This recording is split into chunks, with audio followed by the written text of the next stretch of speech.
न ग्रीष्म और न शीत। मंद पवन का संचरण अति सुखप्रद लग रहा है। मैं निकुंज के द्वार पर सो रही थी। सोने के लिए लेटी थी, पर नींद नहीं आई। मध्य रात्रि को व्यतीत हुए थोड़ा समय ही हुआ था। वातावरण नितान शांत। उस शांत वातावरण में यदि कुछ सुनाई पड़ रहा था तो श्री यमुना जी का मंजुल धारा का एकमात्र मंजुल मंथर कलकल स्वर। इधर बाहर था मंजुल धारा का कलकल प्रवाह, पर मेरे भीतर था विगलित भावों की विलोलित धारा का विकल प्रवाह। भावनाएं विवल थी, विगलित थी, विकलित थी, विलोलित थी। अपनी नित्य वंदनिया पूर्ण समर्पिता सदा तत्सुख सुखिता सखियों की सेवा परायणता को देख सुनकर भावाधिक्य से कभी कभी नेत्र भी आर्द्र हो उठते थे। उन आर्द्र नेत्रों में भला नींद कहाँ। तभी एक अति विस्मयकारी दृश्य दिखलाई पड़ा। निकुंज के शयन कक्ष से श्री प्रिया जी को आते हुए देखा। वह अकेली थी। आज वह अकेली क्यों? क्या किसी मंजरी को श्री ललिता बहन ने निर्देश नहीं दिया? निर्देश नहीं दिया यह बात तो हो ही नहीं सकती। जिस मंजरी को निर्देश मिला होगा उससे भला सेवा में चूक कैसे हो सकती है? सतत सावधान मंजरी भी क्या आज अपनी सेवा में असावधान है? मैंने अपने मन को समझा लिया कि यह असावधानी भी श्री प्रिया जी की किसी अचिंत्य अव्यर्थ इच्छा के फलस्वरूप ही रही होगी। जो भी हो, मैं चुपचाप लेटी रही। लेटे लेटे श्री प्रिया जी को देखती रही। श्री प्रिया जी शयन कक्ष के बाहर आकर भूमि पर ही विराज गई। भूमि पर कोई आसन भी नहीं था। भूमि तो सदा ही स्वच्छ रहती है। भूमि पर श्री प्रिया जी बैठ गई और चुपचाप बैठी रही। बहुत देर तक बैठी रही और फिर वैसे ही उठकर धीरे धीरे पद विन्यास करते हुए मंद मंथर गति से चलते हुए शयन कक्ष की ओर चली गई। श्री प्रिया जी के पधारने के पूर्व तक मेरे मन पर छाई हुई थी सखियों की, मेरी सेवा परायणा मन भावनी सखियों की हृदयाभिरामिनी अनेक प्यारी प्यारी छवियाँ, उक्तियाँ, गतिविधियाँ, पर अब छा गई गंभीर निशा वाली यह परम एकांतिक छवि, श्री प्रिया जी की यह अनोखी छवि। वे क्यों आई और अकेले क्यों आई? उन्होंने अपने आने का आभास समीप सोए श्री प्रियतम को भी नहीं होने दिया। श्री प्रिया जी की किसी आंतरिक संकल्प के फलस्वरूप सेवा परायणा वह मंजरी भी असावधान रही। मैं उस मंजरी के बारे में कुछ सोचूं, स्वयं मुझको अपने ही बारे में सोचना चाहिए। मुझे तुरंत उठकर सेवा में उपस्थित हो जाना चाहिए था, पर मैं भी कुंठित गति विजड़ित मती हो गई थी और सब देखकर भी चुपचाप पड़ी रही। मुझसे भी चूक हो गई। यह चूक होनी नहीं चाहिए थी, पर उस चूक पर पछताने से भला क्या लाभ।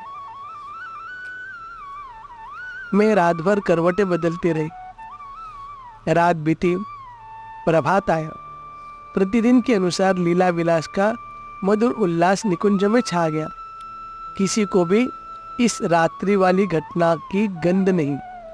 सभी सेवा परायणा सखियों और सहचरियों मंजरियों की सरस चहल पहल निकुंज में परिव्याप्त है।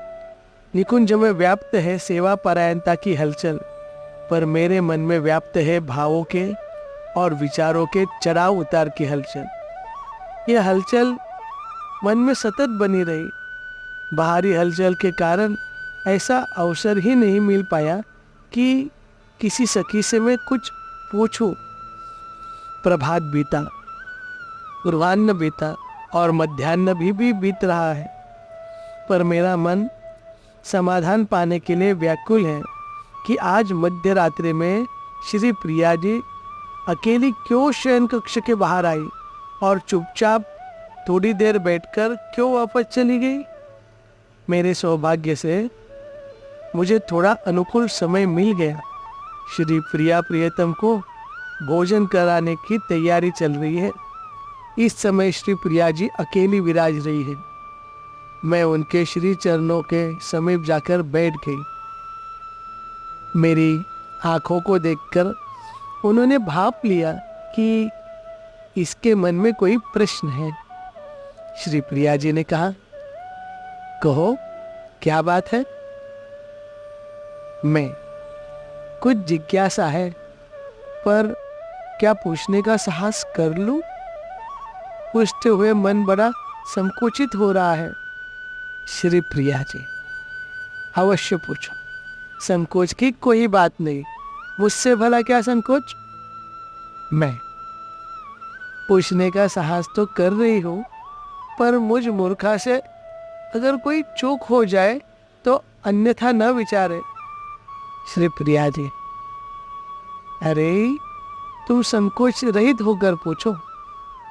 मैं, आज मध्य रात्रि के उपरांत आप शयन कक्ष से बाहर पधारी और स्वच्छ भूमि पर थोड़ी देर बैठकर पुनः वापस चली गई।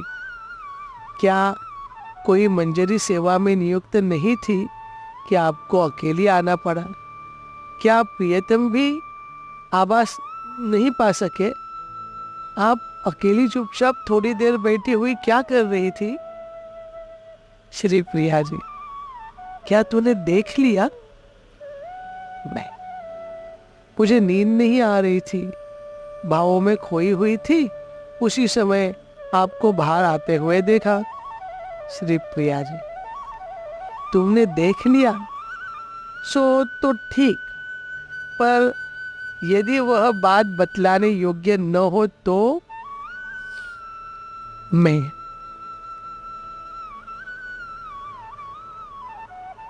आपके द्वारा कभी भी कोई भी कार्य अहेतु हो ही नहीं सकता। आपकी प्रत्येक चेष्टा, प्रत्येक चिंतन परसुख संपादन का, परहितैषिता का मूर्तिमान स्वरूप है। आपकी प्रत्येक क्रिया किसी महान प्रयोजन के निमित्त होती है। आपकी प्रत्येक गतिविधि के पीछे अवश्य ही कोई सुंदर और शुभ प्रेरणा रहा करती है। क्या करूं? मेरे मन की जिज्ञासा शांत नहीं हो रही है। यदि सर्वथा अनुचित न हो तो बतलाइए। श्री प्रिया जी, तेरे अंतर की निर्मलता और कोमलता को देखकर मन में ऐसी भावना उठ रही है कि सारा रहस्य खोल दूं। तू देखती है ना कि ललिता, विशाखा आदि ये सभी सखियां, सभी मंजरियां कितनी अधिक सेवा परायण है। क्षण क्षण हम दोनों के रूप को देखती रहती है। तनिक से संकेत पर भी अपने सारे अस्तित्व को स्वाहा करने के लिए तत्पर होती है। यह कहते हुए तनिक भी हिचक नहीं कि हमारी रुचि ही उनका जीवन है। उनके लिए रात दिन का, शयन जागरण का, आहार आराम का कोई महत्व नहीं है। बस एक ललक उन्हें नचाए रखती है कि कैसे हम दोनों को आह्लादित कर दें। अपनी सखियों का, मंजरियों का उत्सर्ग उल्लास देखकर कई बार मन में गहरी चाह होती है कि कैसे मैं इन सब का अनुरंजन प्रसादन करूं। गहरी चाह होकर भी उस चाह की अभिव्यक्ति का अवसर मिल ही नहीं पाता उनकी सेवा परायणता के कारण। जब चाह गहरी से गहरी होती चली गई तो एक नवीन उपाय मन में उभर आया। उसी नवीन उपाय के अनुसार कार्य करने के लिए आज रात्रि में अकेले शयन कक्ष से निकलकर बाहर आई। मैंने मन में संकल्प सा कर लिया था कि कोई भी आज इस सघन अर्धनिशा के समय न जगे, न हिले और न मिले। मैं बाहर आकर चुपचाप बैठ गई। अब वह सुन जो मैंने किया। तुमको समझाने के लिए एक उदाहरण दे रही हूं। अपनी प्राण प्यारी सखी ललिता की मानस प्रतिमा की मन ही मन मैंने भावना की। मेरे सामने मेरी प्यारी सखी ललिता की मानस मूर्ति थी। मैंने उसको तिलक लगाया, उसको पुष्पमाला पहनाई, उसका भाल चूमा और उसके कपोल चूमे, उसको हृदय से लगाया और उसकी मंगल कामना परम मंगल कामना करने लगी। इस प्रकार सभी सखियों का, सभी सहचरियों का, सभी मंजरियों का किया। अरे पगली, मैंने उस रात्रि के समय तेरा भी अभिनंदन किया। तुमको तिलक पुष्पमाला से अलंकृत करके न जाने कितनी बार अपने गहरे प्यार की छाप तेरे कोमल कपोलों पर लगाई है। श्री प्रिया जी तो शायद और भी कहने की स्थिति में थी, पर मेरी मन स्थिति अब और अधिक सुन सकने वाली नहीं रह गई थी। हाय, इतना प्यार मुझ अल्पज्ञा अकिंचना पर। मैं उनके गोद में लुढ़क पड़ी। मेरे नैनों की सजलता उनके वस्त्रों को भिगो रही थी और उनके मृदुल करपल्लव मेरे शीश पर फिर रहे थे। वे करपल्लव मेरी पीठ सहला रहे थे। उनकी गोद में सिसकती, प्रेमावेश में सिसकती हुई रह रहकर उन मृदुल करपल्लवों की उस अभिनंदन अनुरंजन प्रक्रिया की जय जय मना रहे थे और बार बार बलिहारी हो रही थी।